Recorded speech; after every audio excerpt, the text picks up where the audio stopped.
ख़वातीन व हज़रात, आज जैसा कि इस फंक्शन के रूरवा बाबाए कौम, father of nation, Mahatma Gandhi के यौम पैदाइश के दिन हम लोग मना रहे हैं। बुजुर्गों को जिन्होंने उनसे पहले बाकायदा फौज बनाकर अंग्रेजों से बहुत ज़बरदस्त लड़ाई लड़ी, जंगें लड़ी और कुछ हिस्से हिंदुस्तान के पंजाब के बहुत से बड़े हिस्से को उन्होंने बाकायदा छुड़ा लिया था अंग्रेज़ों से, हम उनको भूल जाते हैं। आज जब हम तारीख याद करते हैं, हिस्ट्री याद करते हैं, तो आज हम मज़हब का चश्मा लगा लेते हैं। आज हम फ़िरका परस्ती में इस कदर डूबे हुए हैं, महात्मा गांधी के उस जो ख्वाब था उसको इस कदर हम जो पामाल कर चुके हैं इस हिंदुस्तान के अंदर कि यहाँ पर हर सब कुछ मज़हब की नज़र से देखा जाने लगा है। अगरचे गांधी जी जिंदा होते तो यहाँ 1-2 दिन पहले दिल्ली की नाक पर ही एक बहुत बड़ा शर्मनाक वाक़या हुआ है। 200 साल की हिस्ट्री में उस गांव में कभी ऐसा नहीं हुआ कि एक मुनज़्ज़म तरीके से मज़हब के नाम पर सिर्फ खाने पीने के झूठे मसले पर घर से बाहर निकाल कर किसी के बच्चे यतीम कर दिए जाएं, किसी की बहनों को बेवा कर दिया जाए और नाम दिया जाए कि ये तो बस यूं मामूली सा हादसा है। मैं अखबार पढ़ता हूँ, मेरा दिल होता है। ये हमारे बुजुर्ग जिस वक्त दुनिया में नहीं है, जिन्होंने हिंदुस्तान को आज़ाद कराने के लिए एक सेहतमंद हिंदुस्तान का जो सपना देखा था, सब देखते होंगे तो क्या होता होगा उनके दिलों पर, खून के आंसू होते होंगे। आज अखबार में देखिए 2-4-5 कत्ल रोज इसी तरह हो रहे हैं। कभी किसी को पाकिस्तानी समझ कर गंगा में डुबा कर पीट करके जान से मारा जाता है। मैं पूछता हूँ कोई भी मजहब है अच्छा होता है, अगर कोई प्योर अपने मजहब पर अमल करने वाला है तो वो कभी किसी का खून नहीं कर सकता, चाहे हिंदू हो, चाहे मुसलमान हो, चाहे सिख हो। कुरान तो साफ साफ कहता है कि जिसने एक बेगुनाह इंसान का कत्ल किया उसने पूरी इंसानियत का कत्ल किया। रामचंद्र जी की पूरी जिंदगी आपको उठा करके देखिए, उन्होंने नाइंसाफी की लड़ाई लड़ी। जिहाद का कॉन्सेप्ट हिंदुस्तान के अंदर, कुरान तो बाद में आया, हजारों साल पहले गीता देखते रहे। गीता आप उठा के पढ़िए।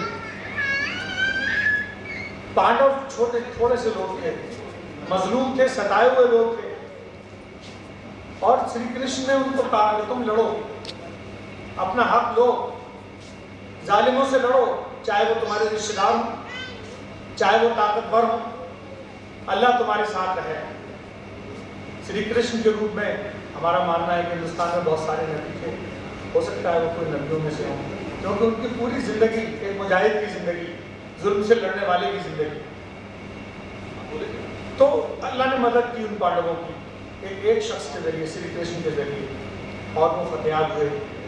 आज हम धर्म के नाम पर गांधी जी के इस देश को किस कदर पामाल कर रहे हैं। अगर हम अपने धर्म के सच्चे अनुयायी हैं तो हम क्या जवाब देंगे उस ईश्वर को कि जब हम इंसान का धर्म देखते ही उससे नफरत करना शुरू कर देते हैं, जब हम इंसान की शक्ल देखते ही उसको गैर मानने लगते हैं, जब हम इंसान की किताबें देखते ही उसको गैरों की किताबें मानने लगते हैं, और हमारे पास जो कुछ है हम सोचते हैं कि वही सही है और जितने लोग हैं सब उसी को माने। ये रावण राज तो हो सकता है, राम राज नहीं हो सकता। गांधी जी ने राम राज का ख्वाब देखा था, हम चाहते हैं कि यहाँ राम राज हो, क्योंकि राम राज का मतलब ये नहीं कि रामचंद्र जी फिर दोबारा आएंगे, राज करेंगे। राम राज एक आइडियल लफ्ज है जिसका मतलब है वसुधैव कुटुंब, सर्वधर्म संभाव, जहाँ पे हर धर्म का आदमी, हर मजहब का आदमी आज़ादी से जिंदगी जी सके। आप प्रार्थना कर रहे हैं, आप पूजा कर रहे हैं, आप सत्संग कर रहे हैं, आप कीर्तन कर रहे हैं, मैं नमाज पढ़ रहा हूँ, मुझे आपकी सारी चीज़ों से, आपके संस्कारों से आदर है, आपको मेरी चीज़ों से आदर है। हमारा यही हिंदुस्तान था। अगर इस यूनिटी के साथ हम अंग्रेजों से न लड़ते तो आज भी हम गुलाम हो रहे होते। आप देखिए 800-900 साल मुगलों ने हुकूमत की और जब अंग्रेजों से लड़ने के लिए लीडर की तलाश हुई तो फिर बहादुर शाह जफर को चुन लिया गया। आप सोचिए 1857 की अगर वो जंग जीत गए होते तो मुगलों की हुकूमत होती आज। ये पहले हमारे बुजुर्गों ने क्यों नहीं सोचा कि हम मुगल को क्यों बना ले रहे हैं अपना लीडर, ये तो फिर मुसलमानों के हाथ में हुकूमत आ जाएगी। वो ऐसा था क्योंकि ये फीलिंग ही नहीं थी किसी के अंदर कि हिंदू मुसलमान क्या होता है। हम लोग सब हिंदुस्तानियों की तरह रहे, आज भी हिंदुस्तानी है, और ये फीलिंग फिर भर गई इसके बाद। उस वक्त किसी ने नहीं सोचा था कि बहादुर शाह जफर को लीडर ना बनाया जाए। अगर बन गए होते तो इसका मतलब फिर मुगलों की हुकूमत आज तक होती। हमने सोचा ही नहीं। हमारे लिए नेशनलिज्म एक बड़ी चीज थी, हमारे लिए राष्ट्रीयता एक बड़ी चीज थी। हमने इस मातृभूमि के लिए लड़ाई लड़ी, हमने किसी मजहब की लड़ाई नहीं लड़ी। इस गांधी जी की इस देश के अंदर हिस्ट्री को भी बदल कर रख दिया जा रहा है।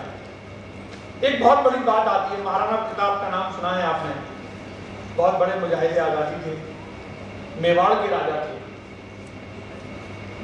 दर्शाया ये जाता है कि वो बहुत बड़ी धर्म की लड़ाई लड़ी उन्होंने। कितने लोग मानते हैं कि महाराणा प्रताप ने धर्म की लड़ाई लड़ी? हाथ उठाइए। कितने लोग मानते हैं कि महाराणा प्रताप ने अपने राज की लड़ाई लड़ी, पॉलिटिकल लड़ाई लड़ी? कितने लोग मानते हैं?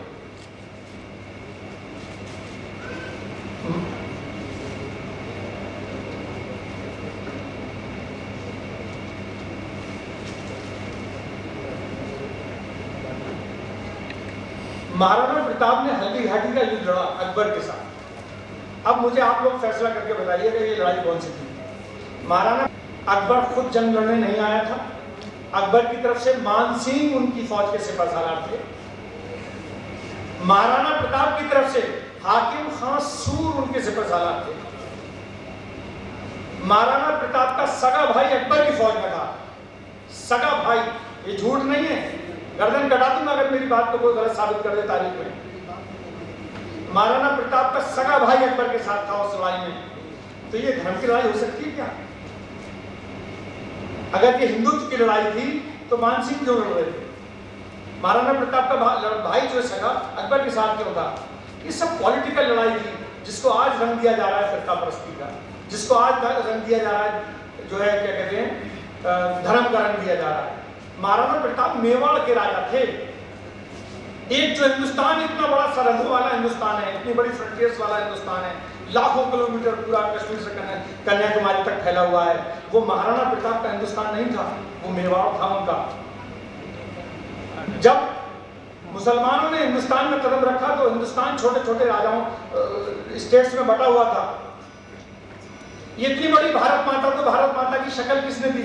मुसलमानों ने जद्दोजहद की, छोटे छोटे राजाओं को शिकस्त दी, कुछ भी किया, लेकिन इतना बड़ा हिंदुस्तान बनाया।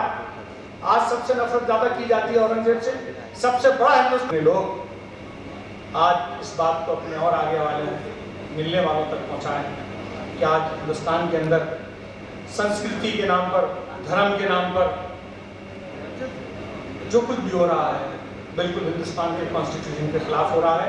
बल्कि आज के दिन महात्मा गांधी के उस देश के अंदर जो उन्होंने बड़ी कुर्बानियों के साथ यहाँ तक पहुँचाया था, आज कॉन्स्टिट्यूशन को स्टेट पर ले लिया गया है, बिल्कुल बेरहमाल किडनैप बना लिया गया है और बिल्कुल एक एनार्की का माहौल है, एक छत्र माहौल है, एक आदमी बैठ कर कुछ भी करता है पूरे हिंदुस्तान तक। अभी मैं कुछ दिन 2-3 दिन पहले एक स्टेट फेडरलिज्म पर एक प्रोग्राम था, कॉन्क्लेव था, मैं उसमें था हीरे होटल में। वहाँ यही बात थी कि आज हिंदुस्तान में कॉन्स्टिट्यूशनल वैल्यू को बिल्कुल ख़त्म कर दिया गया है, इंडिविजुअल वैल्यू चल रही है, बिल्कुल डिक्टेटरशिप और एनार्की चल रही है, एनार्की चल रही है। आज हिंदुस्तान से इस दौर को ख़त्म करना है, सबको कुर्बानियाँ देना है, पॉलिटिकली मजबूत होना है।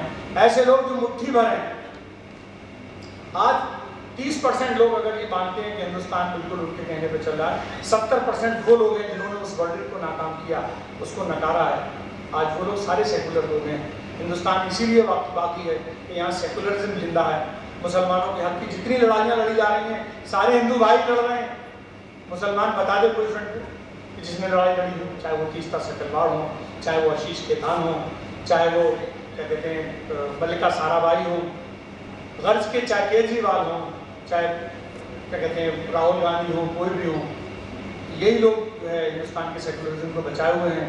मुसलमानों के अंदर तो कुछ भी नहीं बचा, ताकतें खत्म हो गई। इसी के साथ मैं अब डॉक्टर रियाज अहमद खान साहब को बुलाना चाहूँगा कि वो आएँ और इस पाक मौके पर अपने ख्यालात का इजहार करें।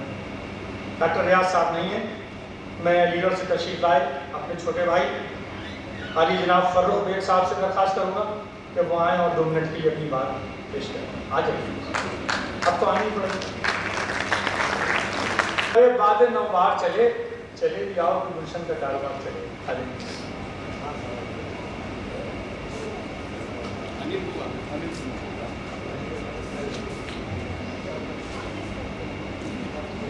साहब ने मुझे बुला तो लिया यहाँ पे, मैंने ये पता ही नहीं बताया कि मेरा बैकग्राउंड क्या है। ना तो मैं पॉलिटिशियन हूँ, ना मैं ऑरेटर हूँ, ना ही मैं सोशलिस्ट हूँ, ना एक आर्टिस्ट हूँ बेसिकली, गज़ल सिंगर। लेकिन मैं फिर मुझे ये ख्याल भी आया जब ऋषभ भाई ने मुझे यहाँ आने की दावत दी कि मैं इन सब चीज़ों से पहले मैं एक हिंदुस्तानी हूँ, और एक हिंदुस्तानी होने की वजह से आज का दिन बहुत ही ख़ास हम सबके लिए है। बचपन से जब से हम पैदा हुए 2 अक्टूबर गांधी जयंती एक बहुत ही पाक, बहुत ही मुक़द्दस दिन रहा हमारे लिए हमेशा, और हमेशा रहे। आज हम एक ऐसी शख्सियत के बारे में बात कर रहे हैं, यहाँ इकट्ठा हुए हैं, जिनके बारे में कुछ भी कहना जो है वो ऐसे ही होगा जैसे कि सूरज को रोशनी दिखा रहा हूँ। उनके बारे में मैं कुछ भी कहूँ, मैं बहुत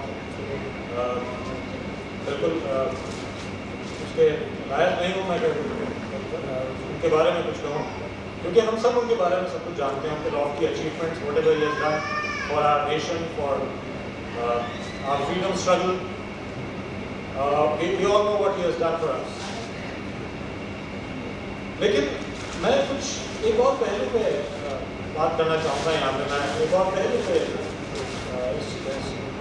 एक और मौजू पे इस बात को ले जाना चाहूँगा, और वो ये है कि 2 अक्टूबर ख़ास होते हुए भी अगर हम अपने दिल से पूछें कि क्या वाकई ख़ास है, क्या वाकई इतना अहम है जितना होना चाहिए।